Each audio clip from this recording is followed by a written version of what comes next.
Hi, I'm Christina, and my global issues topic was women, specifically women's rights. I chose this topic because I find it fascinating to learn about women from both the past and present creating the future for women. I learned a lot of information and statistics on topics such as abortion and female voting and how these numbers shape the lives of the girls and women today. I learned both the positive and negative aspects to living through history as a woman and how these aspects correlate to who I am as a person. Though women's rights are getting better, it's important that humanity doesn't forget the hardships women face. Throughout this project, I've learned to appreciate and understand that women's rights are still being fought for and are still important. My topic on women's rights can help educate those who are misguided or those who are also interested in learning the topic. The right to abortion, voting, sports, dress code, and so much more is the reason people keep fighting for their right. So, in little words, my topic was women's rights. The right to abortion has been an issue that has recently come into view.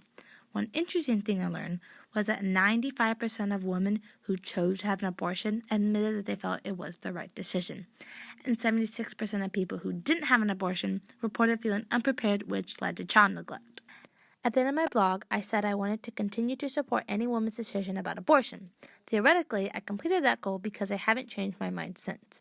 In the end, multiple viewpoints said that it wasn't up to anyone but the person having the baby to decide the fate. And, though it may be controversial, it is a heavy topic and only needs to be discussed when it's concerning said person. Another right was the right to vote. Though female voting was passed by the 19th Amendment in 1920, it only satisfied those who lived in the U.S. I learned that many places still today, including Vatican City and Saudi Arabia, don't allow women to vote. The effect of women's voters led and is leading to more women in male-dominated jobs. There's increased salary for women in any job and positively changed how people perceive women. Now, there are organizations such as Women's Campaign Fund doing their best to free women for their right to vote. A common right among women is the right to dress freely without fear of dress code. The first dress code law was established in 1969 after the Supreme Court felt threatened when students showed up to school wearing black armbands to protest the Vietnam War. Schools say that some of today's dress code violate freedom of expression and negatively target girls. The effects of today's dress code have proven to decrease the confidence in a girl as well as increase their guilt of being distracting.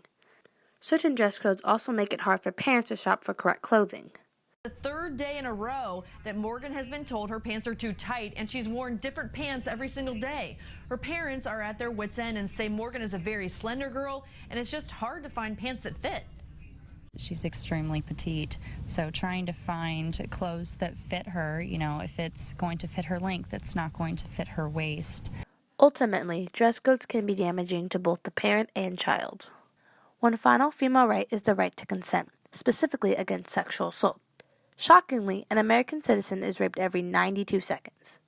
And statistically, of those American citizens, 82% of juvenile assaults are girls and 90% of adult assaults are women. Sexual assault can result in physical effects such as bruising and transmitted disease. Common immediate effects include PTSD, where 94% of victims suffer from for up to 2 weeks after the incident. Ultimately, assault can increase both anxiety and depression, but can be avoided if the right to consent wasn't seen as a sign for weakness. Before actually going out and doing something, I did 2 mini actions as a preface for my actual action plan. For starters, I contacted Planned Parenthood to see if there's anything I could do. After emailing Executive Vice President of Planned Parenthood Action Funds, Don Loggins, I signed a petition to end the gag rule. The gag rule prevents women from going to organizations such as Planned Parenthood to receive health care or a place to allow abortion.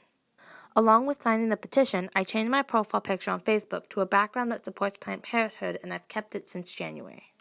For my actual action plan, I donated basic female and new mom supplies to a women's shelter called Precious Life.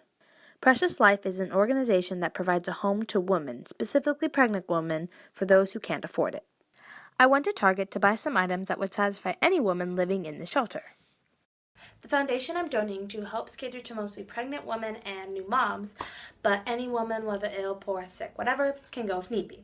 So, I'm donating various things of feminine hygiene products, various things of baby products, and other perishable items such as canned food. So, once the items are ready, I loaded them all into one box. So this is the completed box with everything in it, stuff at the bottom too. So, yeah, and we are on our way. Once arriving to the shelter, I noticed it was a very quaint and old-fashioned home. I was told to set the box of donations in the family room, after which the front office lady handed me a receipt.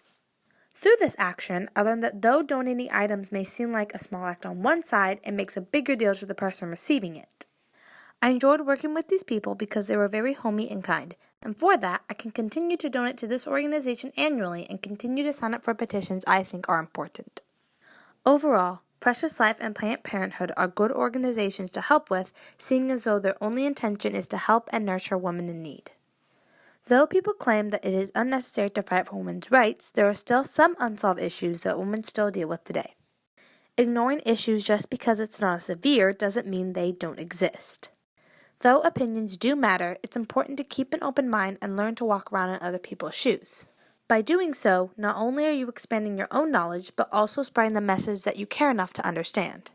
And with enough understanding, women won't have to live in as much fear, which could change the path for the next generation and their future for the better.